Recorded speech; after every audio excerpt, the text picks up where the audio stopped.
चलिए अब आपको बिहार में किस तरह से वहां पोलिंग का ट्रेंड दिखाई दे रहा है, क्या फीसद है, ये आपको हम बताते हैं। बिहार में कुल 5 पार्लिमानी हलकों में आज वोटिंग हो रही है। 4 बजे तक का ये फीसद आंकड़ा है। झंझारपुर में 48.5% फीसद है। और इस वक्त अभी हम देखते हैं कि वरुण गांधी क्या कुछ कह रहे हैं।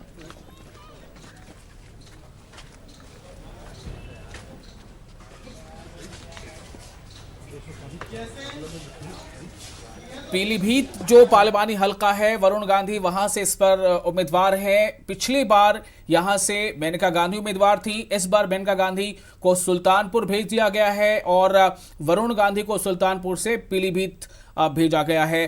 तो सीटें जो है इनकी बदली है और आवाम के लिए पीलीभीत और सुल्तानपुर के अवाम के लिए चेहरे बदले हैं।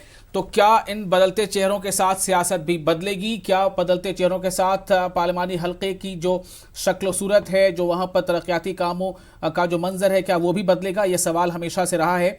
तो वरुण गांधी गालिबन वोट देने के लिए पहुंचे हैं किसी बूथ पर जहां उनकी वोटिंग है और उसके बाद उम्मीद है कि वो मीडिया से कुछ 2-4 अल्फाज भी कहेंगे।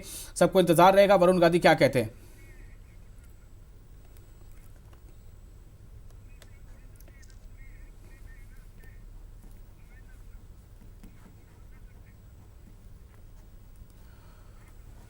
तो इस वक्त हम सीधे रुख करते हैं पुरी का, चूंकि उड़ीसा में भी इंतखाबात हो रहे हैं और उड़ीसा में कुल 6 सीटों पर इंतखाबात हैं। पुरी से हमारे नुमाइंदे जुड़ चुके हैं। अक्षय, पुरी में क्या सूरत हाल है? और काफ़ी सुर्खियों में रहा है पुरी का ये जो पार्लिमानी कॉन्स्टिट्यूंसी है। कितना परसेंटेज वोटिंग की अब तक खबर मिली है?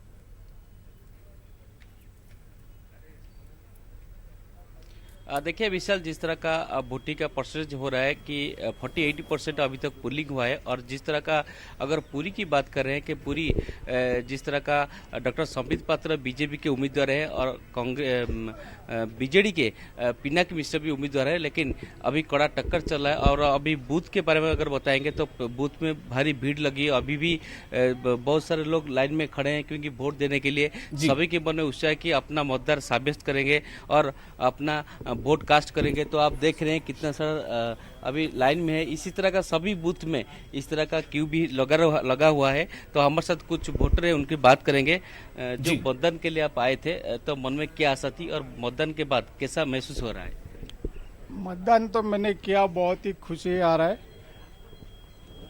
अब बात ये है कि मैं यहाँ पर नहीं रहता हूँ। मैं पुरी का स्थायी बासिंदा हूँ, लेकिन मैं बहुत दूर 600 किलोमीटर दूर में काम करता हूँ सरकारी नौकरी पे। और सिर्फ वोटिंग के लिए ही मैं आया हूँ और इसी वोट देने के लिए। खुशी तो लगा वीवीपैट मशीन देखने के लिए। और मतदान मेरे बूथ में काउंटर में बहुत ही खाली लग रहा था, लेकिन इधर तो भीड़ है। टाइम तो आखिर वक्त हो गया है, शायद सुबह से ज़्यादा भीड़ था, पता नहीं। लेकिन फिर भी बहुत खुशी लगा जो सारे जनता आए हैं अपना अधिकार साब्यस्त करने के लिए। खुशी लग रहा है। बिल्कुल अक्षय, लोग जो है काफी खुश नजर आ रहे हैं अपने हक राय दही का इस्तेमाल करते हुए। अक्षय, आपसे ये जानना चाहूंगी कि पुरी में इस इलाके में लोगों के क्या कुछ अहम मुद्दे हैं जिनको लेकर के वो अपने रिप्रेजेंटेटिव्स को चुनने जा रहे हैं? कटक और ढेंकानाल में ही था, लेकिन भुवनेश्वर में सबसे कम चल रहा था। ये तो बड़ी दुख की बात है। भुवनेश्वर कैपिटल है, फिर भी जहाँ पे ज्यादा से ज्यादा सचेतन नागरिक रहते हैं, होते हुए भी इतना कम मतदान हो रहा है, ये बड़ी दुख की बात है। देखिए, मतदान कम हो रही है तो दुख की बात है। तो पुरी में क्या क्या वास्तव समस्या रही है जिस तरह के लिए आप मुद्दा उठाएंगे कि जो कैंडिडेट यहाँ पर आए हैं वो उस मुद्दे को सुलझाए? देखिए, पुरी में बहुत बेसिक प्रॉब्लम है, जैसे कि ड्रिंकिंग वाटर का बताइए, इलेक्ट्रिसिटी का बताइए, या रोड का बताइए, सैनिटेशन का बताइए। ये सब देश का स्वाधीन होने में 70 साल हो गए, लेकिन ये सब पूरी नहीं हो पाया। यहाँ के जो जनप्रतिनिधि है वो 30 साल से यहाँ के प्रतिनिधित्व कर रहे हैं, लेकिन यहाँ का जो मौलिक सुविधा सुजग है वो अब तक भी लोगों के अपहंच है। तो इसीलिए जो भी प्रार्थी होगा, हम ये चाहेंगे कि ये बात पर नज़र दें। देखिए, जो भी पुरी का जो लोकल मुद्दा है, जिस तरह का पानी की समस्या हो, पीने पानी की समस्या हो, रास्ते की समस्या, सब समस्या है। और कुछ पूछेंगे, क्या लगता है जो वोट देने के लिए आए थे पुरी में क्या क्या मुद्दा है जिस तरह का आप उसको उठाएंगे और जो कैंडिडेट जीतेगा उस मुद्दे को सुलझाएगा? पुरी में तो बहुत सारे मुद्दा है, उसमें तो कुछ ना कुछ होना चाहिए, लेकिन वो तो पूरे के पूरे बंद हो के पड़ गया। अभी तो कितनी सारी काम तो बाकी है, लेकिन कोई इसमें ठीक नहीं काम। तो कम से कम प्रशासन और ये जो सरकार में उनको तो सोचना चाहिए मेरे को क्या करना है। मैं वोट में आया हूँ, मेरे को जनप्रतिनिधि बनाया है, मेरे को जो वोट आपने डाले जिसको, तो आपको लग रहा है कि जो वोट जिसके पास जाएगा वो पूरी के लिए कुछ काम करेगा? वो तो जरूर मैं सोच रहा हूँ, तो मैं जिसको वोट दे रहा हूँ कुछ करेगा, इसलिए मैं तो वोट दे रहा हूँ। देखेंगे क्या हो रहा है आगे, तो चेंज होना चाहिए। देखिए, जिस तरह का लोगों का प्रतिक्रिया ले रहे हैं कि सबका एक ही नारा है कि जिसको वोट दे रहे हैं वो पुरी का विकास करेगा। अगर आप पूरी बूथ की बात बताएंगे, आप क्या बताएंगे पुरी में जो समस्या है, तो जो दल यहाँ पर आए हैं उनका इस्तेमाल भी हो रहा है, तो आपको क्या लग रहा है वो सब उस मुद्दे को सुलझाएंगे? देखिए, पुरी का जो जनसाधारण है वो परिवर्तन के लिए पूरा एकदम मन कर चुके हैं और परिवर्तन जरूर भी होगा। और जो सरकार आएगी वो पुरी का विकास करने के लिए वो जरूर काम करेंगे, यही हमारा एक इच्छा है। तो लोगों का वोट के जरिए उन पर विश्वास और आस्था भी डाल चुके हैं कि उनको ही वोट देंगे। हाँ, लोगों का यही मानना है कि ये परिवर्तन करना चाहिए। ये जो सरकार, जो मौजूदा सरकार है, वो 25 साल से यहाँ पर राज कर रहा है, लेकिन पूरी जो एक इंटरनेशनल टूरिस्ट प्लेस है उसका कोई विकास नहीं हुआ है अभी तक। और लोग ये सोच रहे हैं कि अगर ये सरकार परिवर्तन हो जाएगा, जो नया सरकार आएगा वो पुरी का जरूर विकास करेगा। लेकिन अक्षय एक सवाल यहाँ पर यह है कि बदलाव या परिवर्तन कहाँ के चाहिए? क्या उन्हें उड़ीसा की हुकूमत, उड़ीसा की सरकार को बदलते हुए देखना है या केंद्र की सरकार को बदलते हुए देखना है? क्या चाहते हैं वो?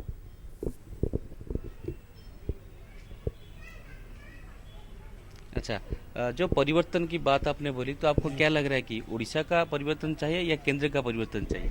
देखिए, ये देश का सवाल है और ये हमारा राज्य का सवाल है, और ये मैं जिस जिला से मैं बिलोंग करता हूँ ये उनका भी सवाल है।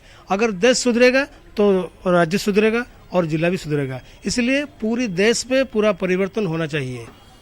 चलिए, बहुत बहुत शुक्रिया अक्षय आपका इन तमाम जानकारी के लिए। अक्षय, आपसे एक और सवाल मैं करना चाहूंगा, जरा पर्सनल आपसे मेरा क्वेश्चन है अक्षय, कि खास तौर से जो मुकाबला अक्षय आप बता रहे थे कि संबित पात्रा, पिनाक मिश्रा, लेकिन कांग्रेस के बारे में कहा जा रहा है कि वो भी एक थर्ड एंगल बना रही है वहां पे, तो क्या ये ट्रायंगुलर कॉन्टेस्ट होने जा रहा है या फिर ये सिर्फ बाइपोलर होगा? आते हैं कि नहीं, सचमुच ऐसे ही तो मीडिया में और सोशल मीडिया, एसएमएस, जो व्हाट्सएप में, फेसबुक में। देखिए विशाल, जिस तरह का आपने बोले कि यहाँ पर डॉक्टर संबित पात्रा, जिसको बीजेपी के कैंडिडेट चुना गया है लोकसभा के लिए, और डॉक्टर पिनाकी मिश्रा तो 2 बार यहाँ से बीजेडी के सांसद बन चुके हैं, और तीसरा जो कांग्रेस में सत्य प्रकाश नायक, वो एक जर्नलिस्ट भी है, लेकिन यहाँ पर उनका घर भद्रक है, लेकिन वो पुरी में स्टैंड कर रहे हैं। लेकिन अभी जो कड़ा टक्कर देखने को मिल रहा है वो बीजेडी वर्सेस बीजेपी, मतलब संबित पात्रा वर्सेस पिनाकी मिश्रा, क्योंकि संबित पात्रा जिस दिन से पुरी आए हैं उसी दिन से वो जोरदार कैंपेनिंग कर रहे हैं, और पिनाकी मिश्रा अपना वही नवीन सरकार का मुद्दा और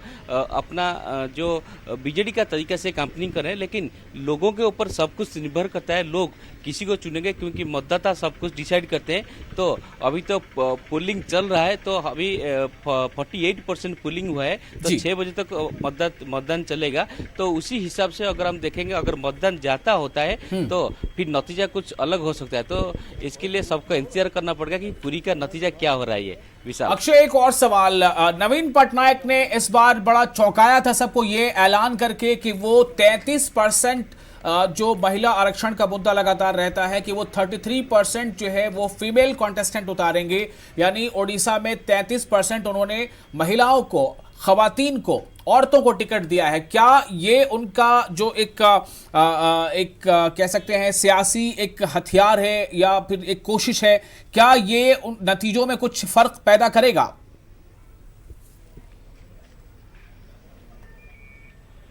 बिल्कुल, जिस तरह का बोले कि एक ही सरकार है, नवीन सरकार, जो कि महिलाओं के लिए 33% आरक्षण के लिए मांग की थी, और वो भी जो एमपी सीट वो मतलब जो डिसाइड किए थे उसमें से अब देखेंगे 21 में से 4 और 5 सीट होगा महिलाओं का सीट। तो उसी हिसाब से वो महिला आरक्षण और महिला सशक्तिकरण की बात कर रहे हैं। लेकिन बाद में देखेंगे कि जिस तरह का वो अपने टेक्निक, इलेक्शन टेक्निक जिस तरह का किए हैं, तो वो कितने दूर वोटर को प्रभावित करता है और जो वोटर है वो कितने दूर ये सब को मानते हैं। क्योंकि अगर बीजेपी का देखेंगे, बीजेपी भी बहुत सारे महिलाओं का भी कैंडिडेट दे चुके हैं, तो देखते हैं कि मतदाता किस तरफ जाते हैं। अगर नवीन की महिला आरक्षण की बात हो या बीजेपी की मोदी की लहर हो, तो कौन यहाँ पर अपना पल्ला भारी रखता है, तो वो वोटर ही डिसाइड करेंगे। विशाल, बहुत बहुत शुक्रिया अक्षय। और अब मुनज़्ज़म, मैं चाहूंगा कि आप बिहार के जो 5-6 पार्लिमानी हल्के हैं उसमें 4 बजे तक क्या वोटिंग परसेंटेज रहा, इधर बताइए। बिल्कुल, हम अपने नाजरीन को बता दें, बिहार के 5 हल्कों में 4 बजे तक क्या कुछ पोलिंग परसेंटेज रही है। नाजरीन, झंझारपुर में 48.50% परसेंटेज पोलिंग की रही है 4 बजे तक। सुपौल की बात करें तो 52% पोलिंग परसेंटेज 4 बजे तक रही है। बात करें अररिया की तो वहां पे 49% पोलिंग परसेंटेज देखने को मिला है। मधेपुरा की बात करें तो वहां पर 48% पोलिंग परसेंटेज 4 बजे तक देखने को मिली है। खगड़िया की बात करें तो 53% पोलिंग परसेंटेज देखने को मिली है 4 बजे तक। ये 5 हल्के हैं बिहार के जहां पर 4 बजे तक, जैसा कि हमने आपको बताया, परसेंटेज देखने को मिली है।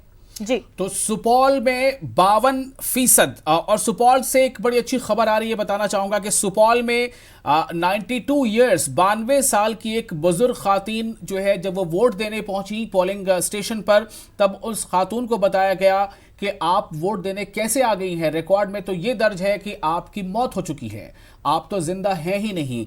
इस बात को सुनना था कि वोटर लिस्ट में चूंकि उन्हें डेड बताया गया था, और इसके बाद वो खातून जो है वो वोट देने पर वहां अड़ी रही, और नतीजा ये हुआ कि जो अफसरान हैं उनमें थोड़ी देर के लिए अफरा तफरी मच गई। ये मामला सुपौल के बूथ नंबर 129 का है, 129। सुपौल के 129 नंबर बूथ पर एक खातून पहुंचती हैं वोट डालने के लिए। उनकी उम्र 92 साल की है, लेकिन बूथ पर उनको बताया जाता है कि आप वोट देने कैसे पहुंच गई। रिकॉर्ड में तो ये दर्ज है वोटर लिस्ट में कि आपकी डेथ हो चुकी है।